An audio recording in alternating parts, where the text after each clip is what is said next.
Welcome film industry professionals, film buffs, and aspiring filmmakers. This is the Cinema Pathway Podcast presented by Paradoxical Films, and I'm your host, Michael Angelo Malachi. Guys, join us on a journey behind the camera, and most importantly, beyond what we know about cinema and the craft of filmmaking. So, sit down, grab your popcorn, drink your soda, and let's ride the cinema road together with Cinema Pathway.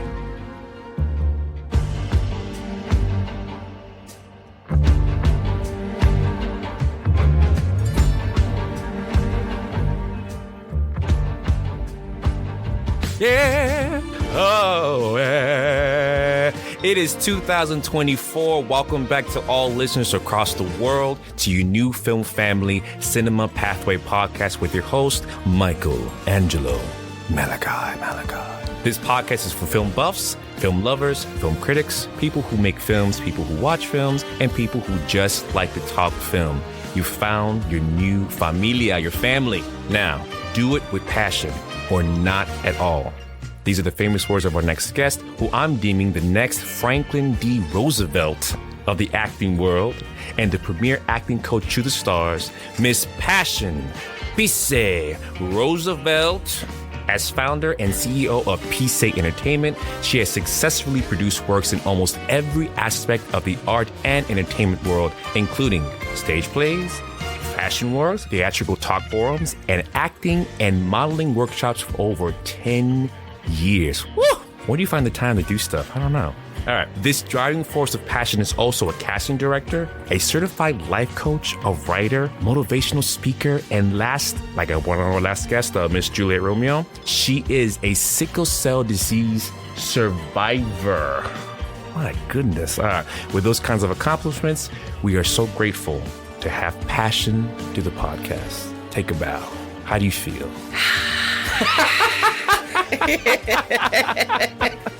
I know you feel like the cheers in the background, right? Exactly. So, where did P-Say come from? Because I've never heard anybody named Passion or P-Say. Yes. P-Say was given to me by my brother, God bless the dead.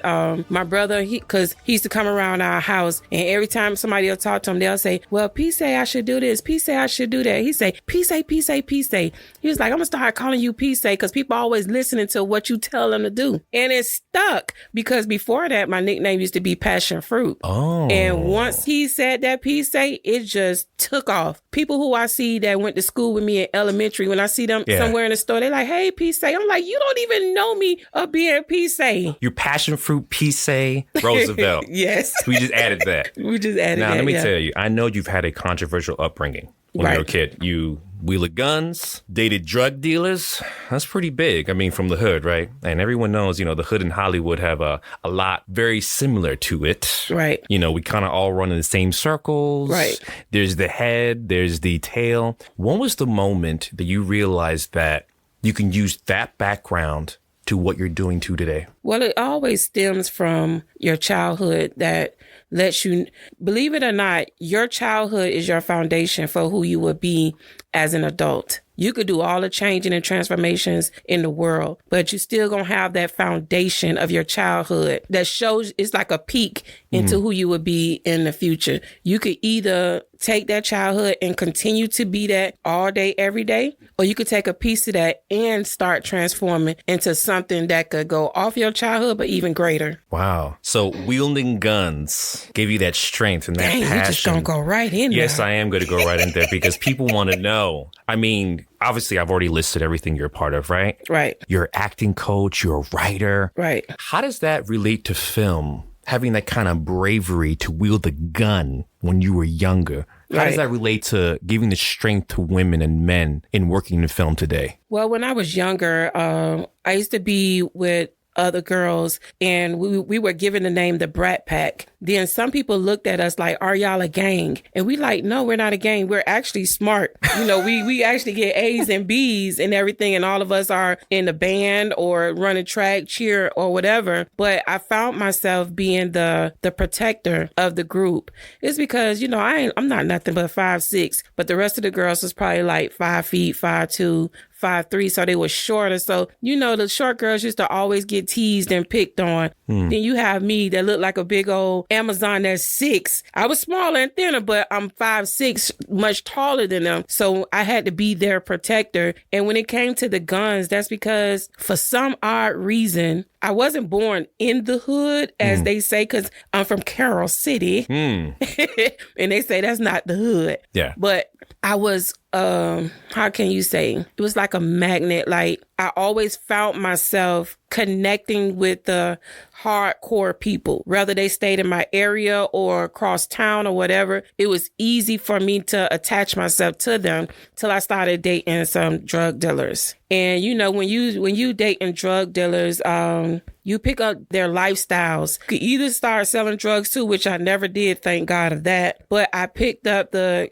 carrying the weapons to protect myself, because you never know what was going to happen. I used to be a fighter. Me and one of my friends, who I consider a sister, we used to just fight people. We'll be driving down the streets, see some girls we don't like sitting on the bus stop. I stop the car in the middle of the road. We'll get out the car and go and fight them, beat them up, and get back in the car and drive off like it wasn't nothing. Like we just went to McDonald's and got something to eat. Oh, so when the next production doesn't pay you what you deserve, that's exactly what you'll go to? Ooh, look at you.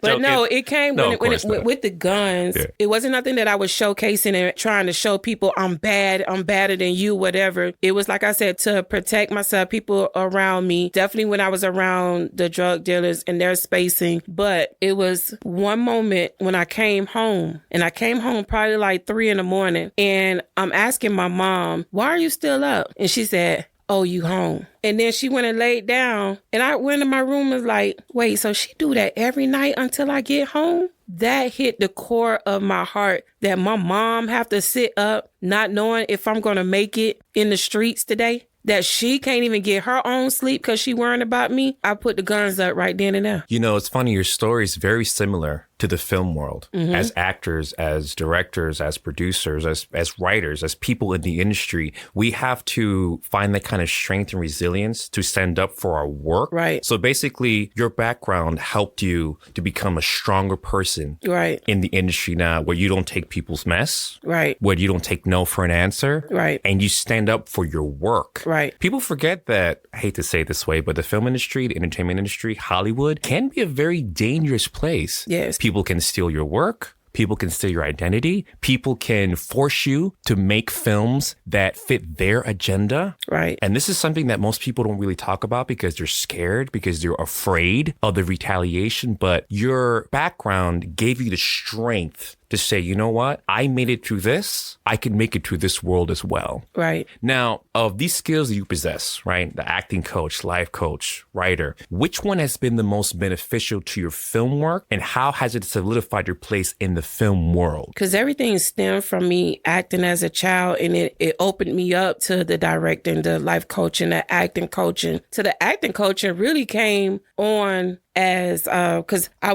used to be a manager of a rap group with 6 guys, and I actually was taking them. Repo Crew. No, Clicked Up. Oh, Clicked Up. Repo Crew was the rap group I was in. Oh, gotcha. Clicked Up, and I actually was taking them to an audition to see can they be on the soundtrack. And when I got in there, I saw who the director was. Me and him had them work together acting on a project. And he was like, you got to be in my project. And I was like, no, I brought the group. Like, no, I came here for them. Yeah. And he was like, no, I need you on board. And he said, I also need you to coach some of the actors who I cast. And I'm like, so you had on-the-spot training. It was like, let's go on the spot. I need you to do it. And from there, people just started calling me to be an acting coach. I need you to do a workshop. I need you to come to my class. And I was like, okay, let's go. Did you go to school for acting before that? I took classes in acting, and I also went to college for film. So. Oh, where'd you go?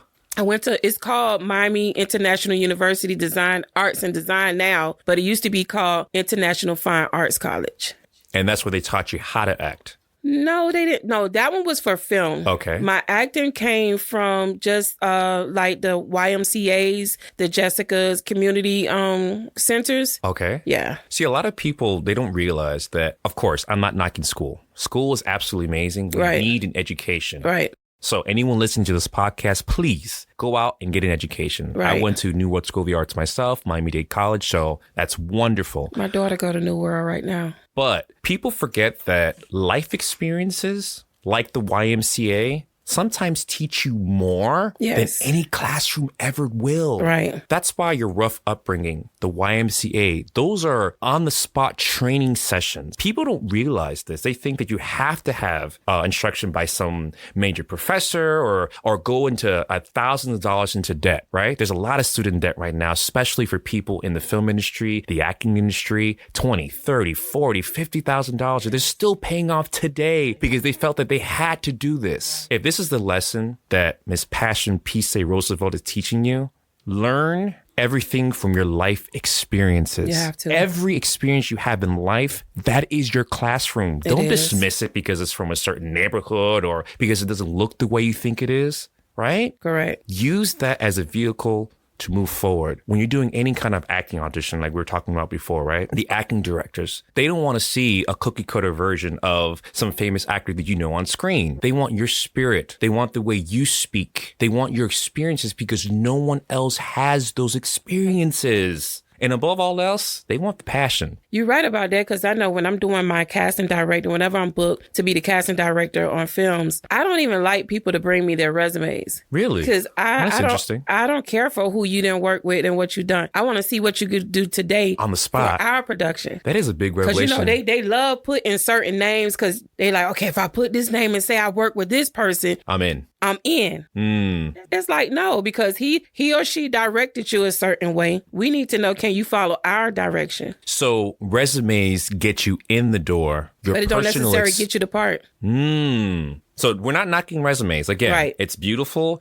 Headshot, resume, like a professional actor. It's a wonderful thing. Right? Just like in any job, you have to have some kind of work experience. When I do look at resumes, I don't necessarily look at who you done worked with. I go straight to the skills and the education to see have you took any trainings, to see if you studied with anybody, to see what skills you have. Because if you put that your only skill is acting, I'm going to tell you that you haven't discovered yourself. Because if you somebody say, oh, I love cooking, I'm always the person that's cooking for my family. Why cooking is not on here as a skill? Because everybody don't know how to cook. And I'm pretty sure you done saw some movies where they have somebody in the kitchen cooking. And that's a skill. Because if you get that role, your scene's supposed to have you cooking, but you got the fork when you really need the spoon. You gonna mess up the whole scene. Yeah. So that's a skill. But people don't take the time out to develop their skills, their talent. They just want to make their resume look good, or they copy it from somebody else and figure, oh, okay, I'm going to just go with this. Don't put that you're a rollerblader on there. And you can't do it. And then you can't do it. You like, no, I just need the regular skates. No, you say that you rollerblade. And then sometimes it bites you in the butt, right? It bites you in the butt, right? Yes. I mean, how many times have you been on set and someone put that they could do something and then they realized that they couldn't? Has that ever happened to you? No, it was totally opposite. They'll tell me they can't do anything, and then I'll show them that they can. I like that. So I think one of the reasons why you're a life coach or you're an acting coach is because you coach things out of people. Right. You don't tell them no. Right. Where a lot of these production companies or an auditioner will automatically dismiss them and say, oh, next, because we have 20, 30, 40 other people who are willing to have this role at a moment's notice. But you're the opposite of that. You bring out the jewel in them. Guys, please, I'm telling you, Miss Passion P-Say Roosevelt, get her number. It goes back to what I was just saying about the casting director. Yeah. I always tell it's the director, producer, if you're going to cast me as your casting director, please let me have that room. Meaning, let me work with the actors, because sometimes they'll come in there, because, they get the script in the lobby. Then they come in and they read. The producer, the director, anybody else could say, oh, they don't sound good. Let's just go to the next person. I'm like, hold up. Can you put that script down for a minute? Okay, I want you to do this scene right here. And I want you to be this type of person. And I'm going to give you these words to say. Next thing you know, they kill it. They're brilliant. Brilliant. Wow. And next thing you know, you have the director and the producer like, how did you see that? And if for some reason, I'm always getting people say, you see things in others that they don't see in themselves. And that's what passion came from, huh? You bring the passion out? Hey, it's just in me.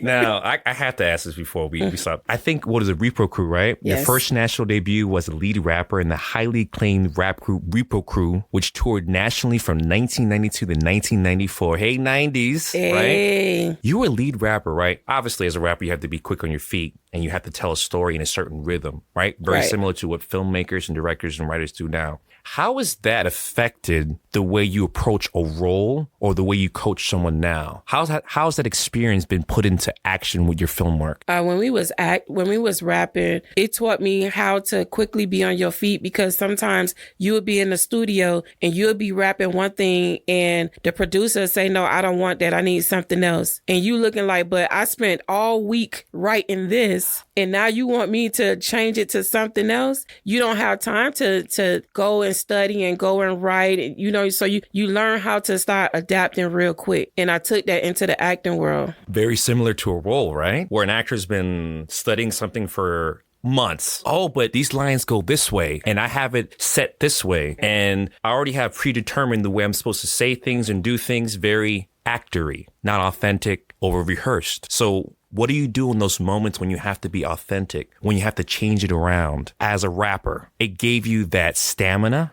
and it gave you the will, right? And the skill to change it on the spot. And many actors, they lose that. They forget that as an actor, you have to improv. Because they in their head. And that's why I love improv. Yes. Improv don't give you time to overthink. You just got to do it. And that's why I love stage acting, because you have to, when you on that stage, you don't have time for them to say, cut, redo. It's on the stage, lights, let's go. If most actors would approach their role like they're doing it on stage where you can't call cut, because I'll be honest with you, calling cut is like, is a crutch, okay?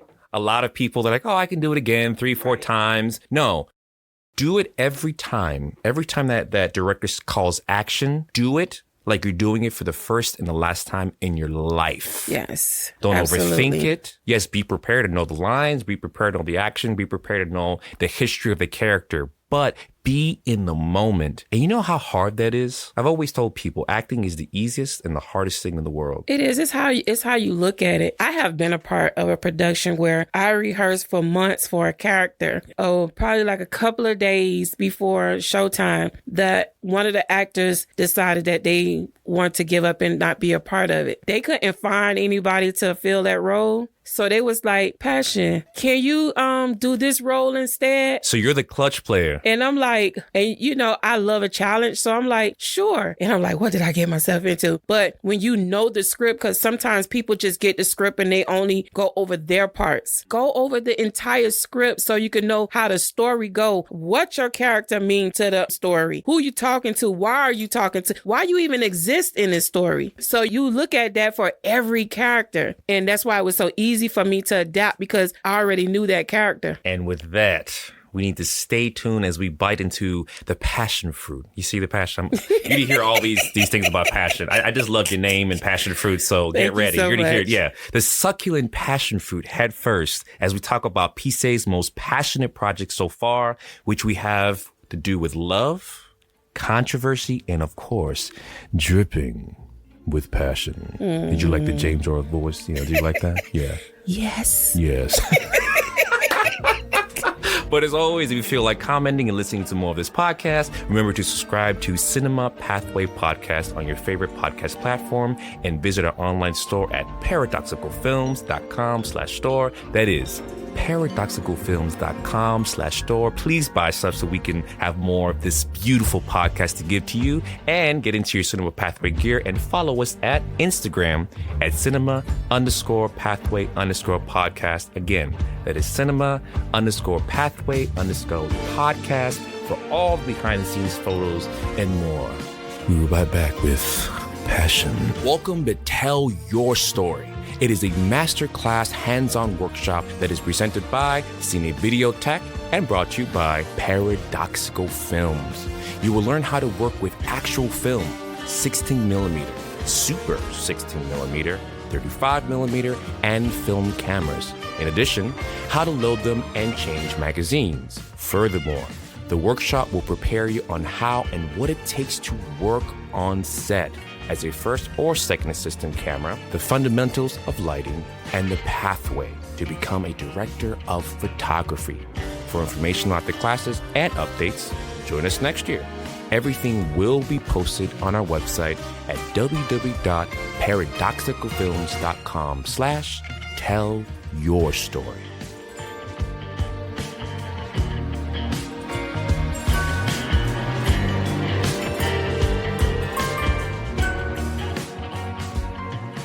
Welcome back, film family, as we intensify the passion. Ooh. As we talk about the provocative films and the spicy stories from Miss Passion P-Say Roosevelt. Morning and make it a little hot in here. Are you hot? Oh my God. I need some cold ice and water. Now, naughty or nice, Love and Sex Edition, The Love Experience, and Release Me are all works that Passion has either acted in or directed in or was a part of. And I'm sensing a recurring theme here, right? Intimacy and passion.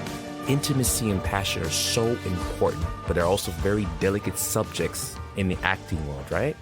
You never want to take it too far, where you make the actors uncomfortable, and you never want to pull back from it so you see the realism in it, right? Now, as an actor, how do you prepare to be part of a love scene?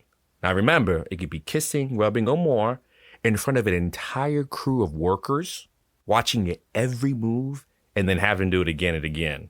How do you prepare for that? You asked me, how do an actor prepare, or how do I myself prepare for it? As an actress, how did you prepare for this? For one, I have to be confident in who I am. I have to be confident about my body. I have to be confident of my mental and emotional, because sometimes you could get involved in a love scene and you're emotionally so attracted to the person that now...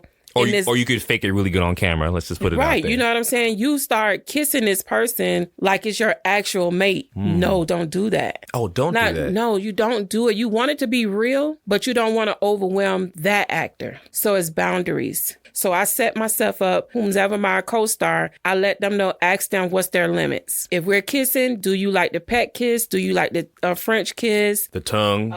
Can I grab your head? Can I grab your face? Can I hold your hand? Can I bring you in close to me? So I ask them what are their limits. So majority of the time, I'm going to just throw it out there. Guys, throw it out there, please. Guys be like, I'm down for whatever. I'm down for whatever. Let's just go. Let's just do it. Respectfully, right? But, Respectfully. I still let them know that we're doing this for a scene.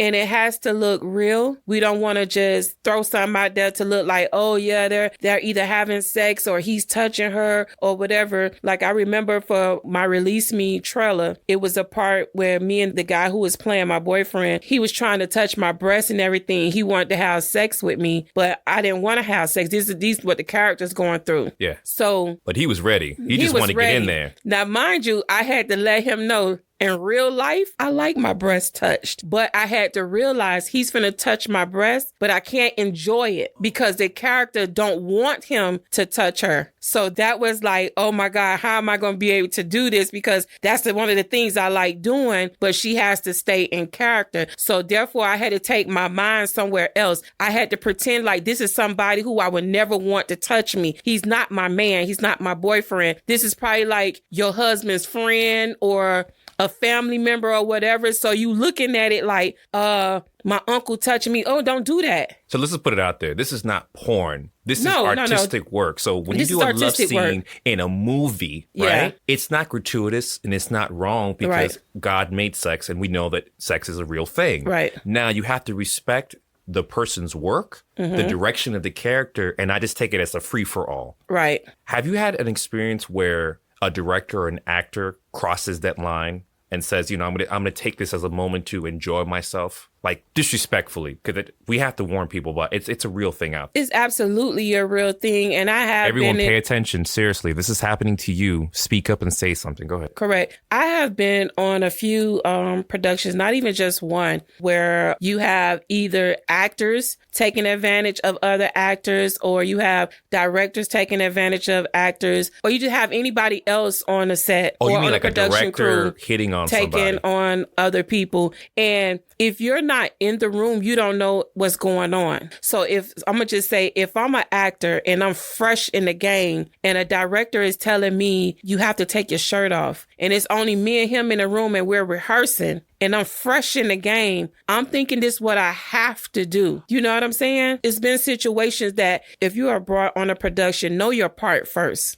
if your part saying that you're going to have a love scene, but it don't say it's a nude love scene, so why are we rehearsing in a nude? Oh, that's terrible. And that's happened. You know, people it's happened to before. I haven't been in the room, but I have been told about it afterward. You know what I'm saying? And it happens so it's easy, especially like I was just saying, especially when it's with people that's not as advanced in the acting world, they fall for it. And then you have some actors who feel like, I want to get a bigger role, so I'm going to do it. I'm going to even hit on a director so I could get a bigger role. Guys, never sell out that way. The integrity of your work, the integrity as a person is way more important. That's the treasure. Don't give that up, guys, just because you want to move up in this industry.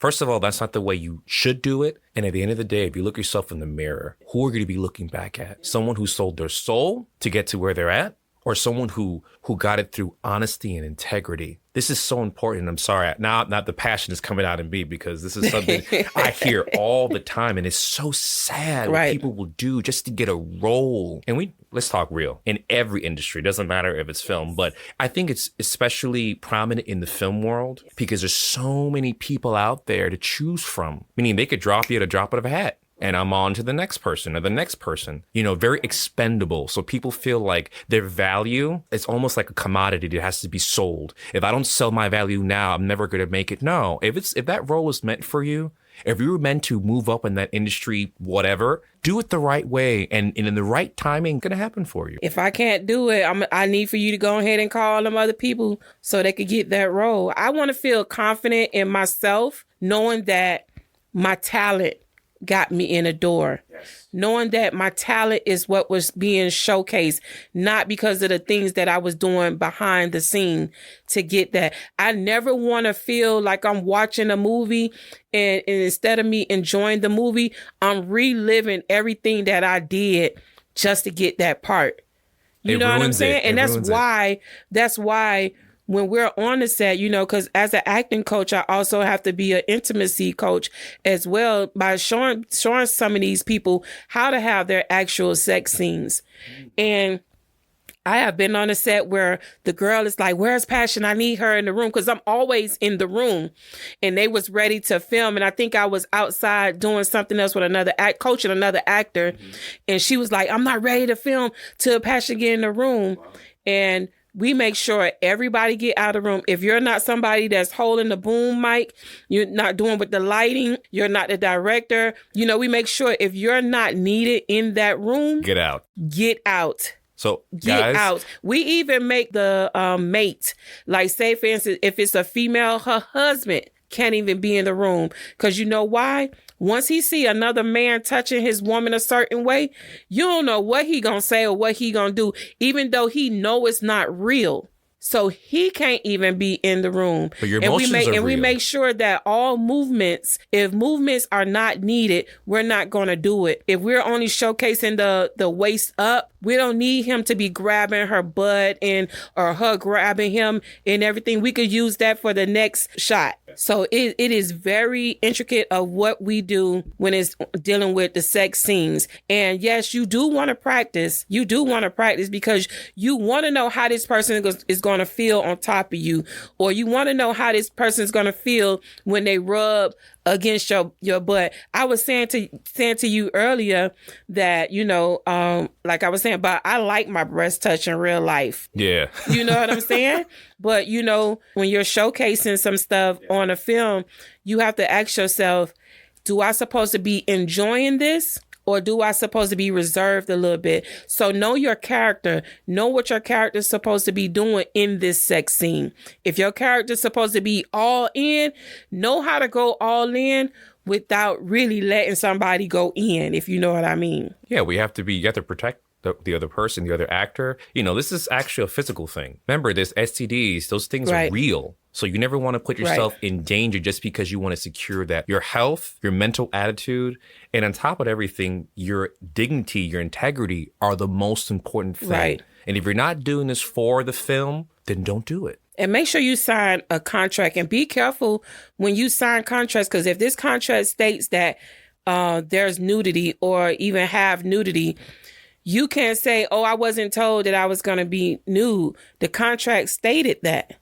You know, so you can't get mad and say, no, I don't want that film to come out because I'm nude. Be careful with what you agree to. Read everything. Read everything. I know it's boring. Nobody really likes it, right. But do it because it could save your life. Exactly. Now, I know this little term about this intimacy coordinator. Let me know about that. So she is the person or he is the person that gets you in the mindset of doing a love scene. How does that work? For one, you know, like, I'm going to tell you what I like to do. I like to take both of my characters. It just be me and them two. We go in the smallest room. So if we're on set and it's probably like a bathroom, I want us to go in that bathroom. I want y'all to just stand face to face, stare at each other, give compliments. Let him know what you like. I'm going to do it with you. Okay. I love your eyes. Now give me a compliment back. Man, I love your eyes too. Ooh, your voice is so seductive. Man, I love your voice too. Ooh, look at your lips. I love your skin. It's beautiful. You know what I'm saying? So that it started. Wow, I even felt that just for 5 minutes. My goodness. You know what I'm saying? So you start really letting your guards down and you start pulling towards each other. Next thing you know, your hands already grabbing the person, but you didn't tell yourself, I'm going to grab her hands. It's automatically happening for real. So now the chemistry is happening on its own. But it's choreographed because you're getting the person in the mindset It's choreographed of it. because you want to say, okay, at the end of this scene, you all end up in a kiss. So how are we going to get there? It's a beginning, middle, and end. The end is we end up kissing. But how do we get there? That's the story right there. Just in these little 2 minutes, how do we get there? It's a beginning, a middle, and an end. Wow. You're making me look at intimacy in a totally new light. And let me tell you, I love watching love scenes in films. I really love it. I give respect to the actors who are married, that their partners are cool with it, because I'm going to tell you that, hey, it's an extra check too. Whenever you do any kind of nude or anything that implies nudity, the check goes up because it's your body. It's the treasure. But I love when the mates are secure with whom they are and who their mate is. And they even enjoy watching their mate be in an intimate scene. When you know you could go on set like that, knowing that your partner is secure in your relationship, it gives you the freedom to be that character and to really engage in the love scene. Well, this is the perfect.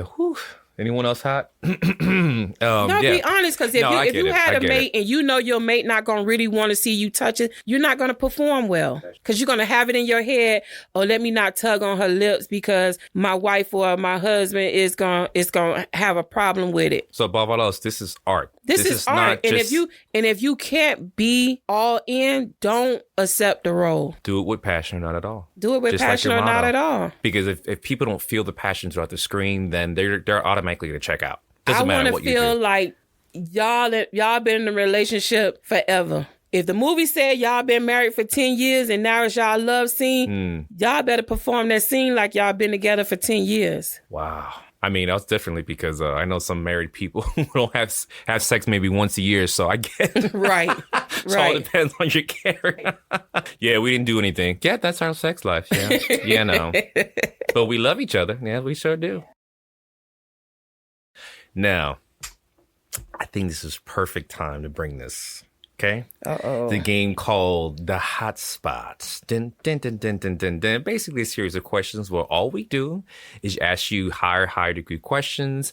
You know, questions that are, they're intended to raise the temperature in your mind and your body a little bit. Are you ready? Oh, I stay ready.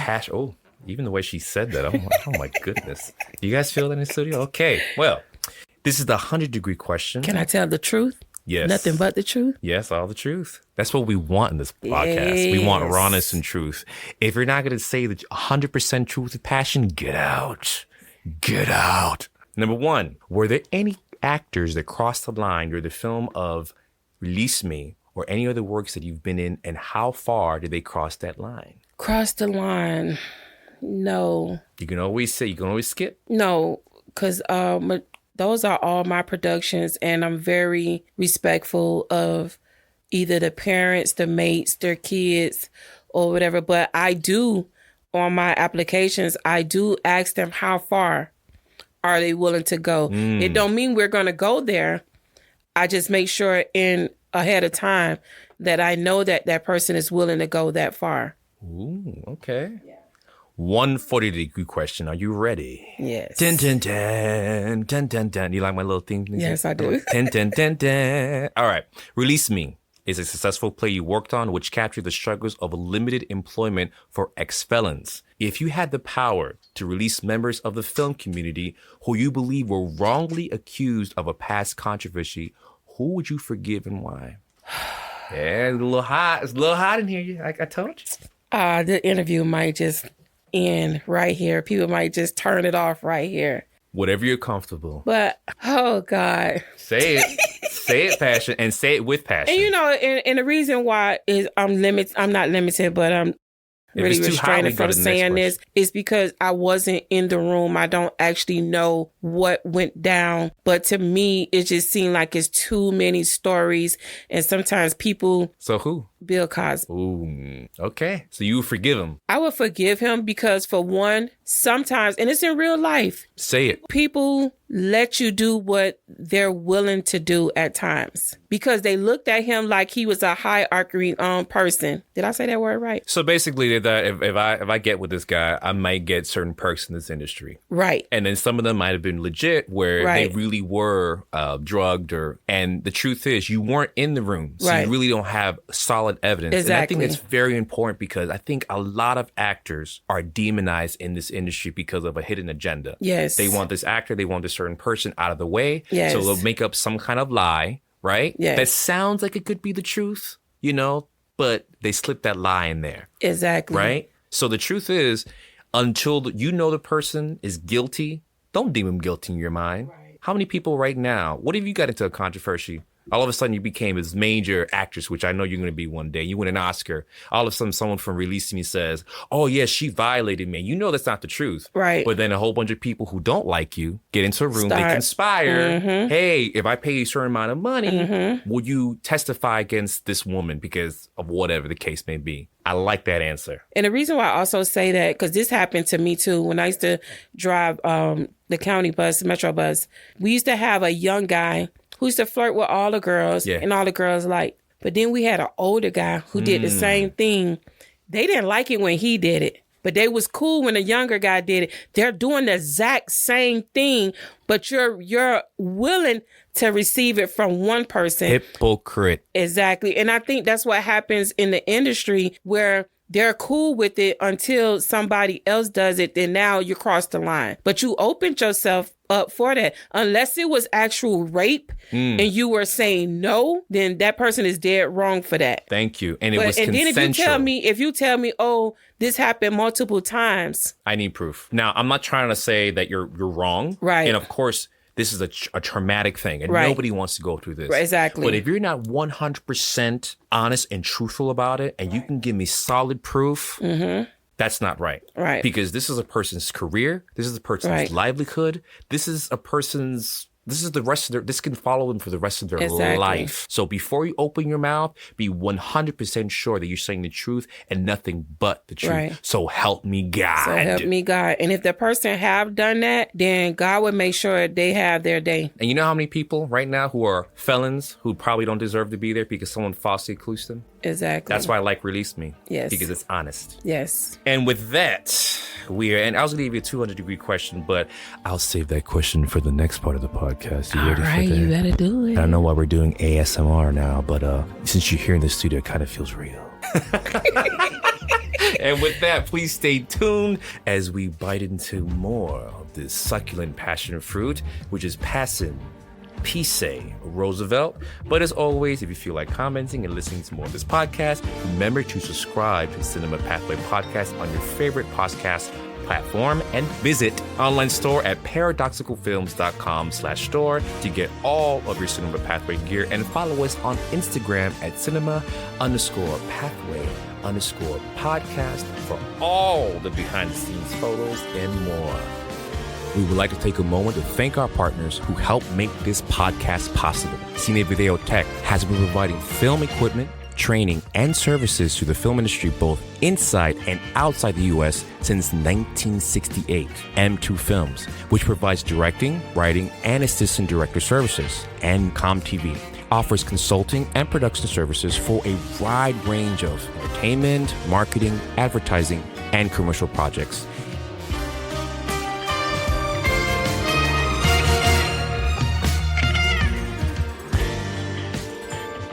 Welcome back, film family. It's not the color purple. It's the color of passion today in this podcast. And we talk to acting coach, director, life coach, filmmaker, and sickle cell disease survivor, Passion, P-Say Roosevelt. Please take another bow. Please take another bow. Honestly. Yeah. All right. We are seriously getting passionate about some jarring topics in this industry.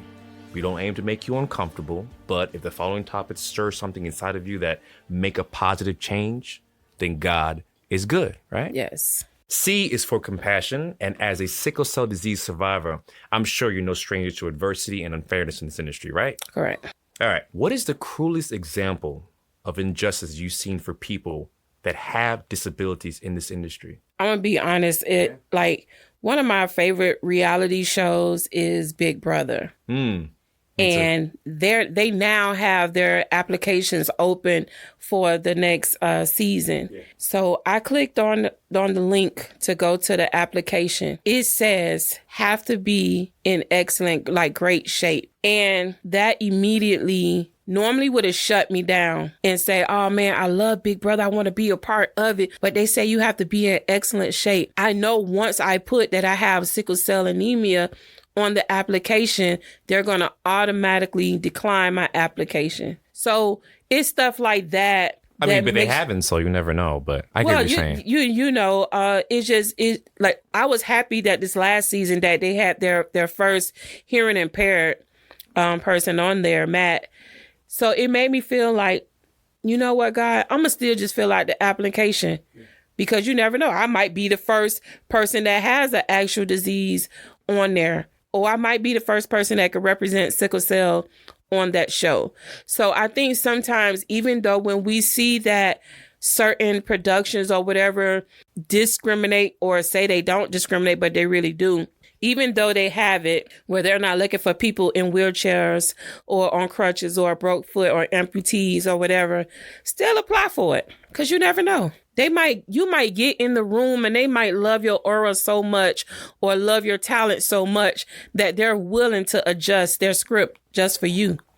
See, this is important you're saying this because I know, let's talk honest. Let's be straight shooters, right? Let's not pull any punches.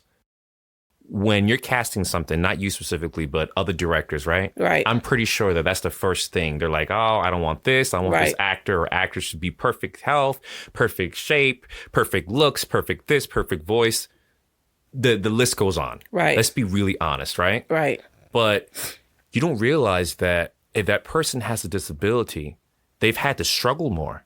Right? Exactly. So they have more of a story. Exactly. So they have more of a journey. Right. So they probably have way more to add to that role than you would have ever thought before. Right. Because if you're perfect and everything, you grew up in this wonderful family and nothing tragic ever happened to you, you never had to go through that major adversity in life, then what are you really bringing to the table? Not saying that you have to have a disability, but not to discount people with disabilities. Because the strength and resiliency they get just from that is probably exactly what you're looking for. Right. I mean, even these headphones are starting to get off my ears because I feel the passion, right? But let's be honest. Let's be really honest. Especially as actors, especially as directors, as writers, producers, right? We automatically count ourselves off if we have anything that is not up to the societal norm of what people look for. And that is a really sad and terrible thing because there's so much talent out there that could be held and nurtured. And people like you, instead of discounting that person, say, you know what? Nah, they don't have what it takes or they don't have what I need for my production. Right. You bring that out of them. You look past their disability and you use it as a plus, not a minus. Right. And that's exactly what Juliet Romeo had taught me and what you're teaching me now in the studio, because I would have never known you had sickle cell disease unless you said it. Right. I don't walk in a room and just say, okay, let me announce everybody I have sickle cell anemia. Yeah. I don't do that because, for one, I don't like the the pity that everybody started giving me. Oh, here go a chair. Make sure you have a seat. Do you need anything? Is it too hot in here? Is it too cold in here? Do you need something to drink? Oh, we have fruit over here or whatever. I don't be wanting all that. Treat me like how you treating everybody else on your cast. Don't treat me no different. Now, if I come to you and I say, can you please just make sure you have some Gatorade on set for me? Like, that's one of the main things when I get hired to direct, produce, or cast, direct, act, or whatever. My request is that you have some Gatorade. People always say, no, you're not supposed to drink Gatorade. You don't know what I need the Gatorade for. Thank you. Don't assume. If I'm asking you, I need some Gatorade, or tell me I'm not going to be able to have Gatorade, I would bring my own.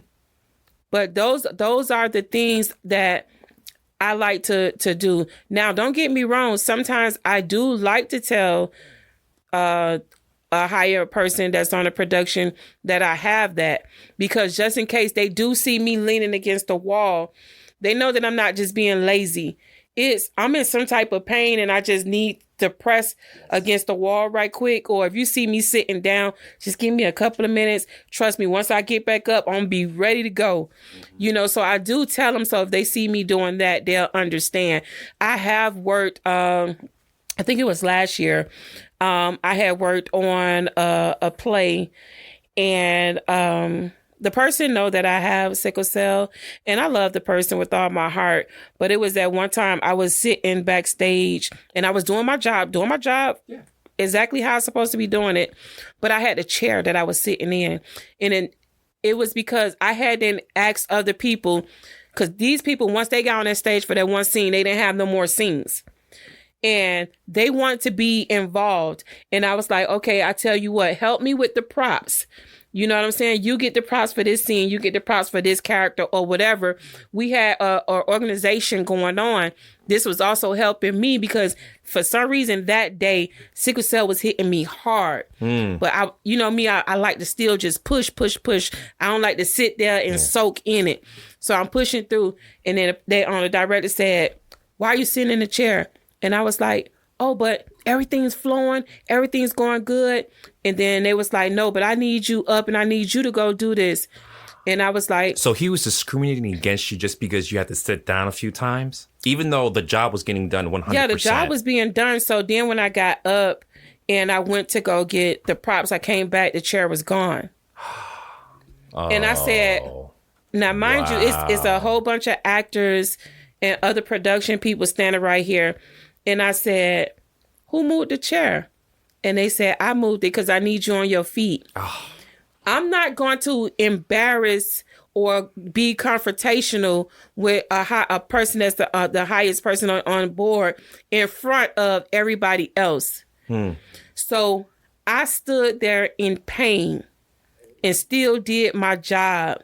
When I was driving home, I was in so much pain. I was like, God, just get me home. Just get me home. I was in tears because I'm like, how could they? See, that's discrimination. And that's what we need to avoid. First of all, God sees everything. That's number one, right? But I don't think at the time the person was thinking, oh, it could be her sickle cell, because I didn't actually say that. Yes. But this person know me to be a vibrant person, a person that could move, a person could do things. My thing was, if the job was still being done, what was the purpose of the chair being moved? Because everything was still moving. It wasn't like the show was slacking or moving slow. Everything that you told me was in my responsibility was getting done. Exactly. And see, that's the kind of thing that I want to avoid, and I want to warn people. If you're listening to this podcast, and even though you may not have been mean-spirited in your actions, what you did was wrong, because every single person, whether it's an actor, whether it's a director, whether it's a light person, whether it's a backstage person, they all are human beings just like you and I. And we all have certain limitations, right? So number one, you speak up next time and say, hey, I have this. But I'm pretty sure you were scared. You're like, I don't want to be taken away.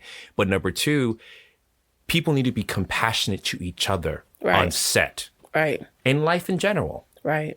So if you're one of these people, please think twice and be considerate of the person, because you don't know what they're going through. Exactly. Now, this is another disparity and discrimination that we see in the industry now, and it's pay disparities. I don't know if you know about the current thing with Taraji P. Henson. Yes. And she came out. Yeah. All right. Now, we know her as the star of Color Purple, and she is an Oscar award-winning, nominated actress. Right. And she kept saying that she wanted to quit acting because her pay didn't match her talent level. Right. Now, I understand this, and I'm not bringing rice, but we have to go there, right? A white actress in the same category with the same amount of accolations and the same resume is being paid 10 times more than you. Sometimes less. Sometimes they have done less stuff. Yeah. Have you ever experienced pay disparity in this industry? Or do you know someone who has experienced pay disparity? Because this is really important. Remember, this is people's livelihoods. This is what they eat on. And if we keep devaluing our people or anyone's work just because we feel like we can get away with it, that's wrong as well. Right. People need to get paid what they are deserving to get paid. Right. I wouldn't say that I actually had to experience that, because regardless of what number is on that check, you always going to feel like you deserve more. So, but could productions give out more? Yeah. They sure can. If not, I feel like, why are you doing it? Like, don't get me wrong. You have productions where people aren't getting paid at all. That's because they want to hurry up and get the story out there. They want to shine or whatever. But you knew that before going in. Remember, this is a contract. Before going in. Yeah. But nothing wrong with that. And I also think what happens too is I go and sign my contract for this amount, but then next thing you know, you tell me how much you getting paid, and it's more than me. Even though I signed that contract, I still may be upset, because why is this person getting paid more than me when we're either equal or I probably have more experience than them?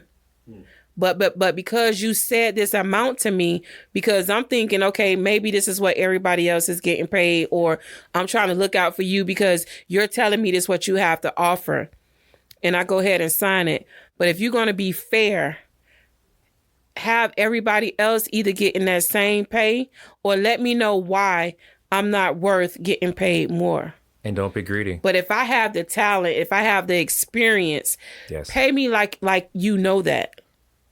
Pay me like you know that. I know what hurts me in the industry. It's not even the pay. It's the discrimination when it becomes the body shaming. Yeah. Where this script could be done if the person is petite or curvy. They like, no, we're looking for a woman that's in shape, and it's like, why? Do the script even calls for that? Because you could dress a curvy woman up and make her look super nice. Don't limit people. That's it. I understand everybody has their own vision. You're going to discriminate and say, no, we can't get. You could be the first person to start making them look curvy and in the movies, and now everybody want a curvy lead. And like we were saying before, it's all about mindset, right? Right. With the films and with telling your story, you have the power to change the minds of millions of people. Right. Or even one person. Right. And that's a trickle effect, right? It's a domino effect. You change this person's minds, they change their life, they change their life's direction, they change their goals, their generations are changed, and all of a sudden you have these successful, happy, loving families because somebody gave this one person a chance. Yes. And that's why discrimination and pay disparities in this industry should be completely done away with. Absolutely. Because you're literally taking away their power. You're taking away their livelihood, their life's journey. And you're not thinking about the sacrifices that people even have to make to even be there. Who they had to, their child. Like, I have my 3 girls at home. When I'm away, I have to find either their dad going to watch them. I'm not with their dad anymore, but it's like, can you watch the girls, or my mom? And you look at it like, oh, that's their grandmother, there's their dad, but I want to pay my mom because she don't have to. Even though those are her grandkids, she don't have to. That's not her responsibility. So I want to show her that I appreciate her. I want to be able to put a couple of dollars in her hand. But if I'm not getting a couple of dollars from my work, how can I make her feel appreciated? Exactly. Now, in 1985, The Color Purple was boycotted by the NAACP, right? after being nominated for 11 Oscars, which that's an amazing feat. I don't know any movie right now has been nominated for 11 Oscars. Right. Right? For perpetuating the stereotype that Black men are aggressive and violent, which scared away many famous producers and storytellers from producing another work the same way again. Now, in the recent adaptation of The Color Purple 2023, the movie maintained its honest grit and depicted the real lives of African-American men and women in that time, but with a lighter tone. Now, my question to you is, do you think that the portrayal of people of color has maintained its truth in film? And how does the portrayal of African Americans in your own film compare to that? I feel like with films, a lot of stuff is enhanced. But I also feel at times that we are afraid to showcase the truth because we feel like other people will not be able to receive it. So I think it's a thin line. It's like, do we go there or we don't? You're always going to offend somebody. Yes. You just have to ask yourself, which risk am I willing to take? You may have an abusive man that's coming on there, pulling her hair, punching her, hitting her with tires or whatever. That's somebody else's reality. That's their story. That's their story. Gotcha. But you're looking at it like they didn't have to do all that. Yes, that's because you haven't lived that. So you don't understand that. It's somebody in that audience that's watching it. Now they in tears because they reliving it because now they can relate to that. And they like, oh my God, they told that so real.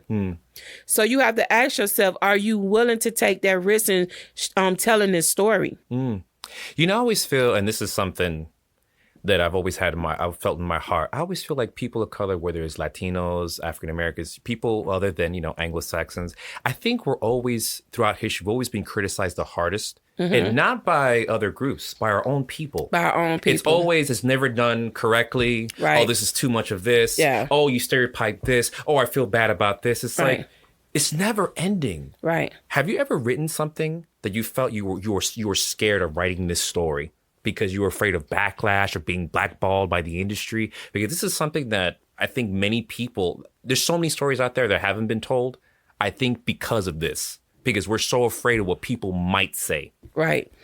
Like you brought up earlier with the Release Me. And Release Me, I played the mom to 3 kids, a teenage son and 2 younger daughters. And it's in the part where the son is being disrespectful. At first I was like, do I want that the mom hits him? And I was like, because I know people gonna be like, oh, you was abusive. You didn't have to get your message across by doing that. So I talked with the actor and I said, I wrote that she slapped him. But I want to know how you feel playing the son. Do you think that reading this and being in that character and being in that moment, do you think your mother would have slapped you? And he said, absolutely. And that's the truth. And guess what happened? I slapped the mess out of him. Amen. And it was a real slap. Ow. To actually, I didn't know till later when he went backstage, his nose was bleeding. His nose was bleeding? But he came right back out and did his next scene. That's true acting. I appreciate that because that's authentic. Yes. And you never want to pull away from a story's authenticity and rawness because of your reaction of the audience or the audience is going to be played for. Right. And that's what I think a lot of movies nowadays, we're so worried about politically correct this and that, Yes. is that I really feel like we're getting sanitized versions of almost everything. Right. Because we're afraid. Yes. How about people stop, and this is a general no, in my opinion, stop being so sensitive about everything. So sensitive. I understand if it's something as personal to you, yes, of course, but you have to back it up with evidence, number one. Absolutely. That this is somehow disparaging your neighborhoods, disparaging your people, and somehow stopping the progressiveness of a certain work of art. Right. That's one thing. But to get in your feelings and say, oh, I don't like the way that my group of people was portrayed because it just doesn't sit well with me. Right. Well, get over it. Right. The story has to be told, and it has to be told in its full honesty. Because if it doesn't affect you with that kind of passion, how is any change going to be brought about? And you have to understand, you're not the only person in your community that is that way. Or I'm feels that a way. Black woman, but me and another Black woman may not feel the exact same way. So I might not like something, but she may love it. Yeah. And with that, we hope that you hang on to our next section as we talk to Miss Passion P-Say Roosevelt as we dive into a little fun game story hour. Are you ready for that? Yes. You ready for the fun and games? Yes. We need to lighten up in this studio because, the passion is... Lord, my heart's racing a little bit. We got to put that theme song back on. Exactly.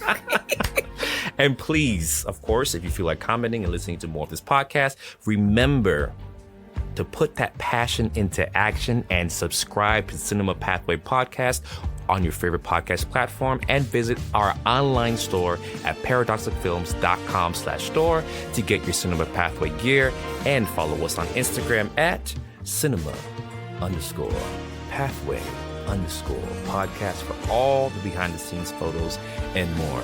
You ready for this passion, girl? You sure? Yes. The lion and the lioness. There you go. And we don't know who's the lion either. You look great. I love it. We need to do a movie together. I'm serious. I don't know something together. It has to be a comedy. Something. If you enjoy listening to our podcast, and we hope that you do, we hope, right? Support us by subscribing to your favorite podcast platform and giving us a rating. Then head to our online store at www.paradoxicalfilms.com/shop. Again, that's www.paradoxicalfilms.com/shop, where you can purchase Cinema Pathway gear, including t-shirts, hoodies, stickers, and more. Also, don't forget, follow us on Instagram at cinema_pathway_podcast. Again, that's cinema_pathway_podcast for all the behind the scenes photos and more.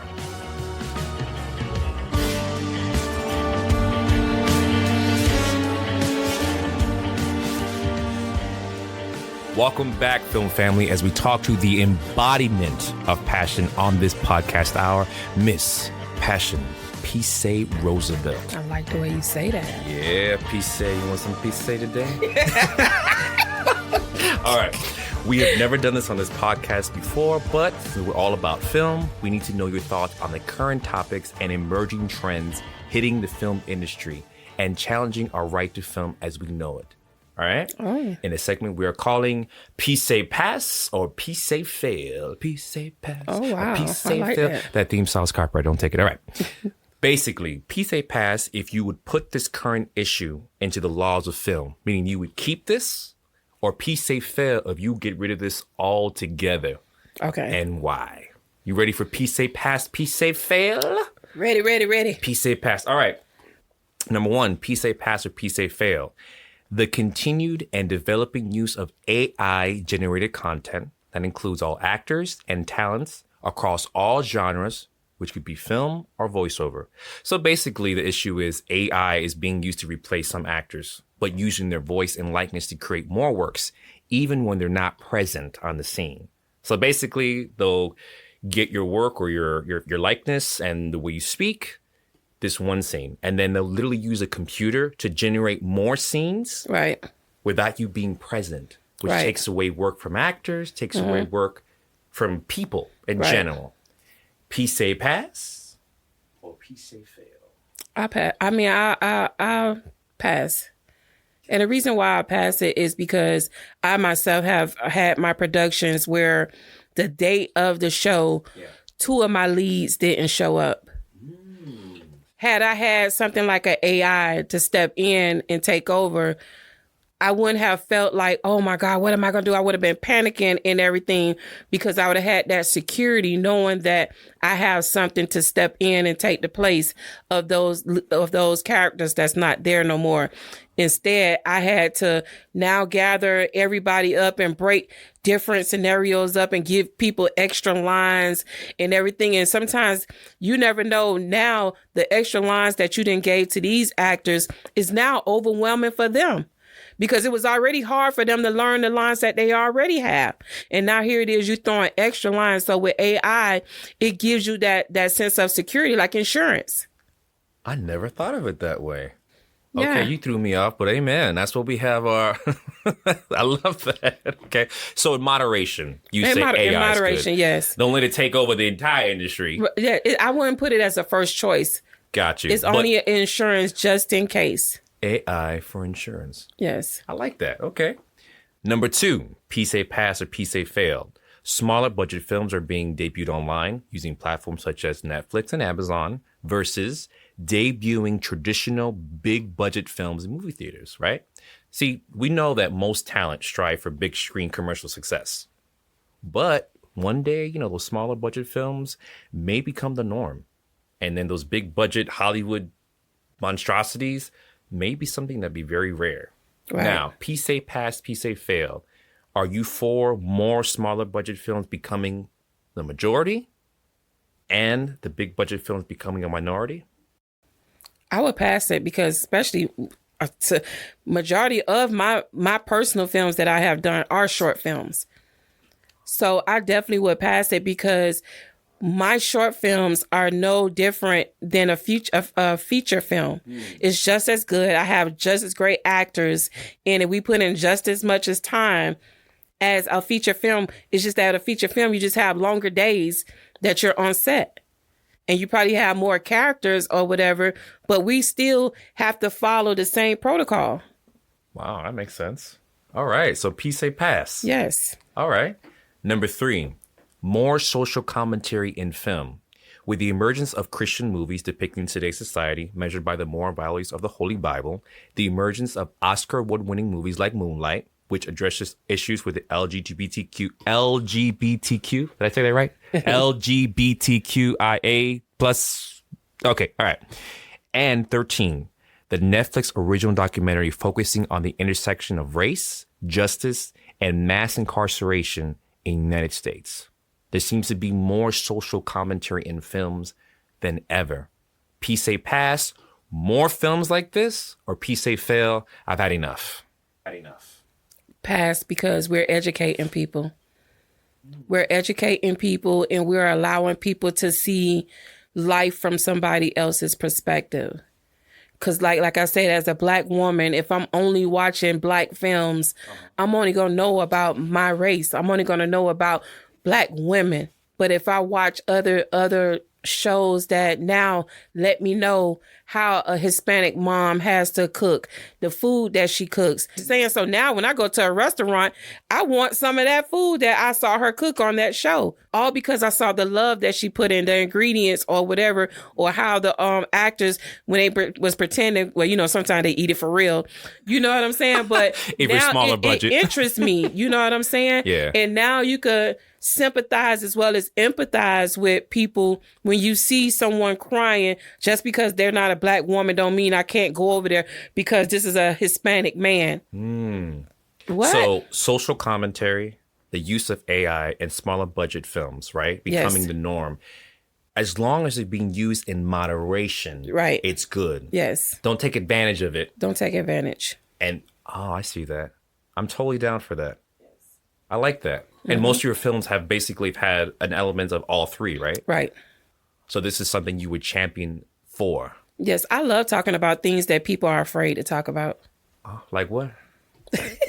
Oh, come on now. You threw that ball. I got to throw right back. I do. Like, say, for instance, I have a short film called Mother May I. It's on YouTube. Mother May I talks about, I play the mother of a son, a grown son, an adult son, and his partner, his business partner is a woman. But the mother, she is so engulfed in her relationship with her husband cheating, that she looks at her son and feel like there's no way that you could just be a friend to this woman. You know what I'm saying? So she thinks that he's cheating. She knows that her husband cheats. And that's controversial because you know that if you bring that to light, people may start looking around them and say, do I have a Mother May I in this room? Wow. Right. Because how many times you didn't see a guy and a woman together and you automatically say, y'all married? Y'all go together? But they're like, no, we're friends. We work together. Y'all work long hours? Tell me about it. I know somebody didn't cross the line. Right. And it's like, no, this is my friend. This is my co-worker. Like, no, we have not crossed no lines. And that's why making films that accentuate your personal story is so important, because you never know who you're speaking to. Right. If you sanitize it and pull back from it, then what are people going to really walk away from? Exactly. They're just going to make money, which is great, but what are they going to learn? Right. And that's why making films is so important, because it's your art stamp in history. Right. How are people going to remember you? Mm-hmm. And ultimately, if your film or your work does not have the passion, number one, and number two, does not at least put a new thought in someone's mind, what have you really done? Exactly. You just regurgitate it. And that's why a lot of these movies are come back, are like remakes of old stuff. When they are carbon copies of something, they fail. Yes. Because people have seen it already. Mm-hmm. You don't have the original person's inflections. You don't have the original person's the way they view the story. Right. And that's why it's important to not sanitize who you are, bring it to the forefront. Correct. Doesn't matter where you grew up, right? I know Carol that's City right. or London, right. You know, Britain, right. And you've had the finest acting in the acting schools ever. There's nothing wrong with that. But each person that I mentioned, or each group of people, have the exact amount of merit and are valid in their own right. Whether you learned it in the streets or at a $50,000 a year school. Exactly. It's all the same. You just have to change your mindset. All right. Now, since I want to put your skills to the test, ma'am, are you ready? Let's go. We want acting coaching on the spot. Since you're acting coaching the stars, I want a free lesson on the mic. Can you give me a free lesson on the mic? Let me see a free. Can you hook me up, please? I'll do it just for the day. I'll PayPal you afterwards. All right. I keep talking about the movie. I really love this movie. The Color Purple. That's my favorite color. And we're both wearing purple too. Exactly. Hey. One of my favorite lines, probably of the entire movie, is when Celie, the protagonist, is driving away in the car from basically her captor, the one who imprisoned her for most of her life and treated her like a slave, right? She says, I may be poor, I may be black, I may even be ugly, but dear God, I'm here. I'm here. Now, if I were in an audition situation, obviously that was a woman, but can you give me an audition situation where I'm a man and I'm saying that exact same thing in a different light? Can you coach me on that? I want the role. Okay, so read it as you auditioning for just that line right there. I may be poor, I may be That's black. how you will come into the audition and say it? Yeah. Okay, but I want you to be truthful, because I'm going to take you to a higher level. Please. That's what I need. I need the coaching. See, I'm a very matter-of-fact person. Okay. You know? Yes, of course, I can be somewhat dramatic, but I'm very matter-of-fact. I tell you how it is. Okay. Hey, I may be poor, I may be black, I may even be ugly, but dear God, I'm here. I'm here. That's how I would do it. Now, can you coach me in a different light? Yeah, the first thing I ask you is, if I'm the person that you're talking to, how do you want me to accept that? Because if you're just telling me like that, I may be poor, I'm going to sit up and say, okay, yeah, you are poor. How you want me to know that you being poor do not stop you from being the dynamic man that you are? So when you say that line, you're not talking about poor for far as money. You talk about poor with everything in your life. I may not have all the skill set to get this position. I may not know I may only know how to cook by reading the instructions. I may not be able to cook and know how to do it homemade, but I still could be able to feed my family. All right. Look, I may be poor. You're not poor. I may be poor. You're not poor. I may be poor. Why are you poor? Because I'm poor. I may be poor. I may be black. I may even be ugly. But dear, I am here. But you say you ugly. Who told you you ugly? Everyone. Out of everyone who told you you ugly, you don't have to say their name. Which one hurt you the most? You got that person? Yeah. Talk to that person. I may be poor. I may be black. I may even be ugly. But dear God, I'm here.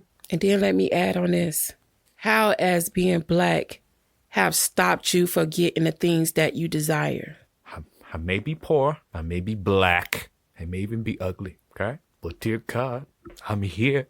I'm here. Okay, now this is what I want you to do. Say that line to me. Say it. Go back, back, back. I may be poor. I may be black. I may be ugly. But dear God, I'm here. Again. I'm here. I may be poor. I may be black. But I may be even be ugly. But dear God, I'm here. Say it again. I may be poor. I may be black. I may even be ugly. But dear God, I am here. Now I'm say it here. This time say it with passion. Look me in my eyes and mean it with your heart. I may be poor. I may be black. I may even be ugly, all right? But dear God, I'm here. I'm here. How that made you feel? Because you know what you should be resting in right now? That you are here. Yeah. That the poorness didn't stop you from being here. Being black didn't stop you from being here. And ugly sure enough ain't stop you from being here. That regardless of everything that you done went through, you could still stand on your toes and say, I'm here. I need a drink or something. This is too much. I just want to say, P-Say, Passion, you're the real deal. And it's a pleasure having you here. And I mean, with that saying, we just said, for anybody who thinks that their story or where they came from is going to limit them from reaching their dreams, don't let it limit you. How can I say this delicately? No, I'm going to say it with passion, screw it. Just like exactly. I have passion in the room. Say it how I really say it. Anybody who feels that they came from a poor background and came from a background that eliminates them from being whoever they want to be, please stop that thinking. Change your mindset now. If P-Say would have quit and said, you know what, I have sickle cell disease and I'm going to die tomorrow. And, you know, she's laying in her bed and she's waiting for that death. The death is going to come. Right. Because your mindset already said you're dead. Right. So like you said about positive affirmations, I know it sounds airy-fairy and people are like, oh, goodness. No, it's true. The minute you change your mindset, you change your environment. The minute you change your environment, you change your opportunities. The minute you change your opportunities, you create opportunities for the people that may be going through the exact same thing you're going through. So the way you speak, of course, education is important, just like anything, right? You have to refine and you have to improve what you've been given to. But don't lose the essence of who you are and your story, because nobody wants to hear their story on film. They want to understand your story. Have people relate to you, and the rest will happen. The rest will fall magically into place. Now, I need some water. And I know that, look, as a sickle cell survivor, I know one thing that's not emphasized enough is caring for your health, right? In this fast-paced world of film, of pushing yourself to get into anything to elevate our careers, right? I mean, we work very long hours sometimes. A lot of people don't realize that we're on set 12, 16 hours a day. Correct. We audition in harsh conditions. We're destroying our bodies weight-wise just to fit into that one role, right? Instead of enlarging the role to fit you, we have to fit their standard, right? Right. People tend to neglect their overall health, whether it's spiritual, whether it's mental. We're talking about physical. Is there something like, I've tried everything. I'm not gonna lie to you. I've tried the shakes. I've tried the protein shakes. I've tried the multivitamin, blah, blah, blah. Is there anything that you could honestly suggest? Because first of all, I would 100% take it from you, because with sickle cell, you can't play with that. Yes. So you know the best stuff to drink and take. What will we take on a daily basis? It's funny you asked me that, because last summer, my doctor was telling me, oh, you're now borderline diabetic. You have acid reflux. Oh, you're obese. And it just seemed like every other week I was going, they just kept on telling me I was this, I was that, I was adding on. And you know, with me already having sickle cell anemia and asthma, I didn't want to add anything extra. So I was like, I have to do something. So I did a watermelon fast. And the watermelon fast, I ate just only watermelon for breakfast, lunch, and dinner. Nothing else. I either blended it or, how you say, sorbet it, make like ice like cream. A little blend juice. Right. Yeah, got you. And I enjoyed that. But then after the 30 days was up, I was like, I lost some weight. I had lost 39 pounds in 30 days just by doing the watermelon. Then I was like, okay, what's next? And like you said, I could have either went to the shakes or the supplements or things like that. And I was like, no, it got to be something I could have for the rest of my life that I could do on a daily basis. And you know, growing up, your parents always told you, eat your fruits and your vegetables. Yeah. Sometimes we don't either, you know, us on the productions, we don't have time to really sit and eat fruits and vegetables. Or the money. So I was like, I'm a person that I like to have fluid. I have to have, because, you know, with me being sickle cell, they always tell you to make sure you have your fluid intake up. Yeah. So I was like, I need some juices. And that's when I learned about juicing. And then on Facebook, I just was taking pictures and videos and showing people that I'm now incorporating juicing in my life. I started having people reach out to me and say, can you make me some of that juice? Because now you're telling testimony that now your acid reflux is gone. You done lost weight. Now you're no longer borderline diabetic. What's the juice called? And it's the juices. Yeah. And it's the juices. So now, right now, I have 6 different juices. I have a green, a yellow, a red, a purple, a coral, you know, all different colors. Yeah. And each one has different things that they do for the body, like the beets, the red. That's good for people who need iron. What's the name of it? I can't tell that just yet. Because I am going to do like a grand a Unveiling. grand opening with the Okay. name and everything. Hey, look out but for those trust juices. me, it's tied to the film world. Okay. That's all I'm gonna say. All right, guys. That Filmmakers. the film world, everybody in the film world is gonna really enjoy it and appreciate it. Do you hear that, film world? Miss Passion. If you like the passion in this podcast, you'd love those passionate fruits Yes. and juices that she's going to Yes. come out with. Look out for that. But before you go, I always have to ask everybody, really think about this. For real, okay? Dun dun dun dun. Dun dun. If there's one word that sums up the total of your work so far, what would that be? One word, Yeah, one word. live. Okay. How do you wish to be remembered? As somebody who wasn't afraid to fail. Webster's dictionary defines passion as a strong feeling of enthusiasm or excitement, either for something or about doing something. This makes me think, right? There are two parts to passion. There's enthusiasm and there's suffering. When you're making your art in any medium out there, whether it's filmmaking, producing, writing, directing, coaching, acting, or any other facet of talent, ask yourself two things. Number one, does the uncontrollable enthusiasm for telling that story, or anything for that matter, make you get up in the morning with purpose? If it doesn't get you up in the morning with a purpose, then it's not worth pursuing. Number two, are you willing to suffer for your art? Maybe you have to sacrifice more investment of money, right? Time, overall pay, basically what you get paid, right? Criticism, and ultimately be faced with an array of unexpected challenges, adversities, and setbacks you never imagined possible. After going through all of that, at the end of the day, was it worth it? Passion through a life-threatening disease, pay disparities, and an upbringing that could have taken us all out. And only God knows what else you may have endured, right? Passion, P-Say Roosevelt proves that with an endless supply of passion, you will not only make it through, but would have an even richer, deeper, unique, and well-rounded story to tell. And as people whose major passion in life is telling stories through film, isn't that the whole point? If the fiery passion for your work is in any way phony, get out, because it'll only burn you in the end. But if it's true, keep flaming those fires of passion, right? Eventually, it will stand the test of time, and you will be fulfilled as an artist, knowing that the story was told and your mission on this earth was complete.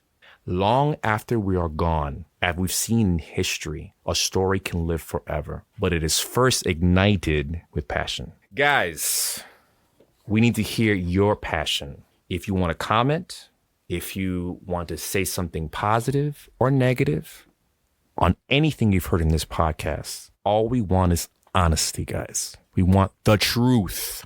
But if you can sprinkle that truth with a little love, that'd be great.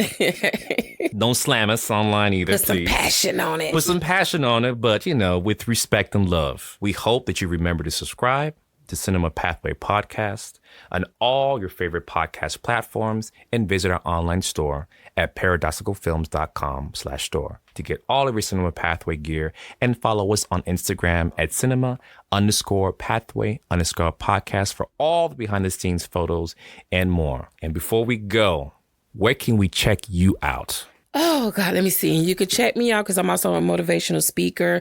I love speaking to people about, following their dreams, dreaming big and bigger. Any websites, anything As far as specific? my motivational speaking, it's just passionroosevelt.com. PassionRoosevelt.com. Yes, I speak at schools, events, workshops, colleges, anywhere. Is that where you get everything all encompassed? You get majority. That's more of my motivational. I'm trying to find a way to merge the filmmaking with that website, because sometimes I get people to contact me through that website about the filmmaking as well. Passion Roosevelt. Passion Roosevelt. PassionRoosevelt.com. Yeah, because there's so many different ways, to say passion and Roosevelt. They're like, is that how you say the president's name or something? So PassionRoosevelt.com. Passion Roosevelt is my website. And of course, you can follow me on social medias it's either going to be Passion Roosevelt or Passion Roosevelt with a number 1 behind it. Nothing more, nothing less. That's on majority